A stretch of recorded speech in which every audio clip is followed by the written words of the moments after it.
Wanson, supalpal na naman ang social media na bayaran. Ito ang ating panuurin at napakagandang balita ngayon dahil po ay si Sara Duterte hinahanapan naman ng lusot ng mga bayarang social media. Ito ang full video ating panuurin. What if Sara Duterte wins? Because that's what pundits are also saying. At this point, mukhang if elections were held She's now, the woman to beat. Okay, what about a Sara Duterte presidency?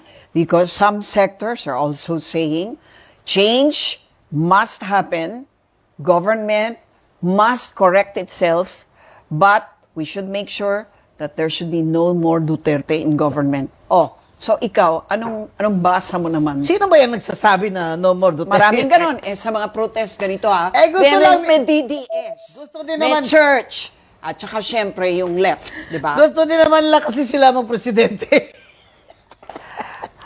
Alam nyo, hindi ba demokrasya ito? Hindi ba ito padamihan ng boto?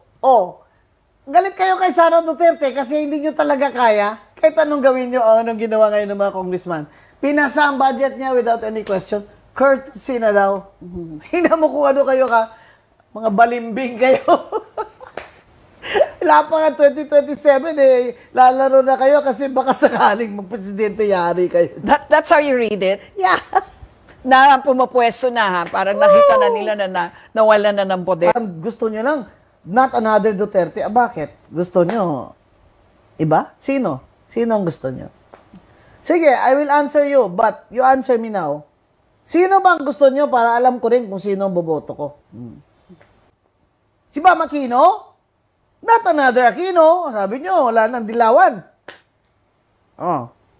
Sino? Si Sharon Cuneta. Pwede, di ba? Yung marami talagang ayaw ng Sara Duterte presidency. Sinong marami? Marami niyan. Ang dami nagsasabi, syempre, yung mga kaalaban. Pero yung mga pro-impeachment. Ikaw na rin nagsabi, pag eleksyonin natin ngayon, panalo si Sara. Would that be a bad thing to happen? Why should it be a bad thing? Because they're saying that much of the theft happened during the time of the Duterte administration. Then put it there in the investigation. Where is it? Well, ICI pa lang mag-establish na. But we're saying, di ba, moving forward, parang are we going to vote the same people in government na nakikita ng araw na? I'm just mouthing what people are saying. Hanapan nyo naman ng corruption ng mga Duterte na hindi nyo muna unahin itong mga congressman ngayon na sure na meron ng mga contractors at engineers na were sinusuka na yung alam nila.